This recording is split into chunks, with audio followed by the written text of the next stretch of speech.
വീട്ടിലുള്ള ചേരുവകൾ വെച്ചിട്ട് വളരെ എളുപ്പത്തിൽ ഉണ്ടാക്കിയെടുക്കാൻ പറ്റുന്ന എല്ലാവർക്കും ഇഷ്ടപ്പെടുന്ന അടിപൊളി ഒരു ഡെസേർട്ടിന്റെ റെസിപ്പിയാണ് ഇന്ന് ഞാൻ ഷെയർ ചെയ്യുന്നത്.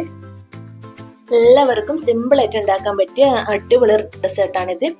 അപ്പോൾ ആദ്യം തന്നെ ഞാനൊരു സോസ് പാനിലേക്ക് ഒരു 500 ml പാല് ഒഴിച്ചു കൊടുക്കുന്നുണ്ട്. ഫുൾ ഫാറ്റ് മിൽക്കാണ് എടുത്തിട്ടുള്ളത്. ഇതിൽ വെള്ളമൊന്നും ചേർത്ത് കൊടുക്കരുത്, ഫുള്ളും മുഴുവനായിട്ടും പാല് തന്നെ എടുക്കണം.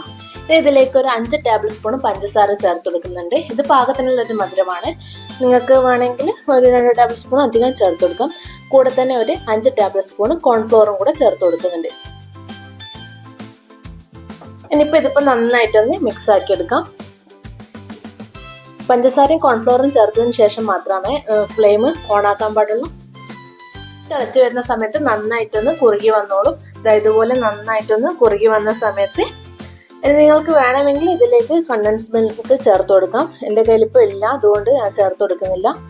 കണ്ടൻസ്ഡ് മിൽക്കും കൂടെ ചേർത്ത് കൊടുക്കുമ്പോൾ കുറച്ചുകൂടെ ടേസ്റ്റ് കിട്ടും. ഇതിപ്പോൾ നന്നായിട്ട് കുറുകി വന്നിട്ടുണ്ട്. ഇനി കൂടുതലൊന്നും വെച്ചിട്ട് വേവിച്ചെടുക്കേണ്ട ആവശ്യമൊന്നുമില്ല. ഇനി നമുക്ക് ഗ്യാസ് ഓഫ് ചെയ്ത് ഇതൊരു മോൾഡിലേക്ക് ഒഴിച്ചു കൊടുക്കാം. ഞാനിപ്പോൾ ഒരു ഗ്ലാസിൻ്റെ മോൾഡാണ് എടുത്തിട്ടുള്ളത്. അതിലേക്ക് നമ്മൾ തയ്യാറാക്കി വെച്ച മിക്സ് ചൂടോടുകൂടി തന്നെ ഒഴിച്ചു കൊടുക്കാം. ഇനി ഇതൊന്ന് ചൂടാറാൻ വേണ്ടിയിട്ട് വെയിറ്റ് ചെയ്യാം. അതിനുശേഷം നമുക്കിത് ഫ്രിഡ്ജിലേക്ക് വെക്കാം. ഞാനൊരു ക്ലിംഗ് റാപ്പ് വെച്ചിട്ടൊന്ന് റാപ്പ് ചെയ്തെടുക്കുന്നുണ്ട്.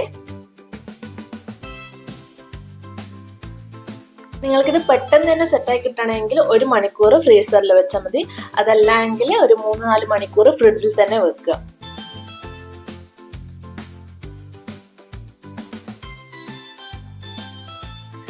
ഇപ്പം ഇത് ഞാൻ ഫ്രിഡ്ജിൽ നിന്ന് എടുത്തിട്ടുണ്ട്. നമ്മളുടെ അടിപൊളി മിൽക്ക് പുഡിംഗ് ഇവിടെ റെഡി ആയിട്ടുണ്ട്. നല്ല സെറ്റായി വന്നിട്ടുണ്ട്.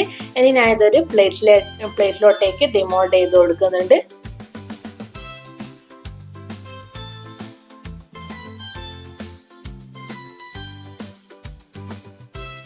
ഇനി ഇത് നമുക്ക് ഇഷ്ടമുള്ള രീതിയിൽ നമുക്കൊന്ന് കട്ട് ചെയ്തെടുക്കാം.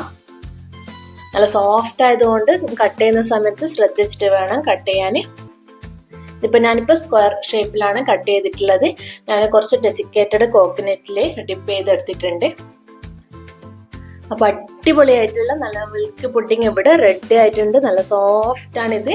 അപ്പോൾ വായിലിട്ടാൽ തന്നെ അലിഞ്ഞു പോകുന്ന ആ ഒരു ടെക്സ്ചറിലുള്ള പുഡിംഗ് ആണിത്. ഞാൻ വെറുതെ പറയാലോ, നല്ല ടേസ്റ്റാണ്. നിങ്ങൾ ഒരിക്കലെങ്കിലും ഇത് ഉണ്ടാക്കി നോക്കണം, അത്രയ്ക്ക് ടേസ്റ്റ് ഉണ്ട്. അപ്പോൾ കുട്ടികൾക്കൊക്കെ വളരെയധികം ഇഷ്ടപ്പെടുന്ന, കുട്ടികൾക്ക് നല്ല എല്ലാവർക്കും ഒരേപോലെ ഇഷ്ടപ്പെടുന്ന നല്ലൊരു ഡെസേർട്ടും കൂടിയാണിത്. അപ്പോൾ നിങ്ങൾ തീർച്ചയായും ഇത് ഉണ്ടാക്കി നോക്കുക. ഉണ്ടാക്കിയിട്ട് നിങ്ങളുടെ ഫീഡ്ബാക്സ് അറിയിക്കുക. പുതിയൊരു വീഡിയോ ആയിട്ട് കാണുന്നവർ എല്ലാവർക്കും താങ്ക് യു.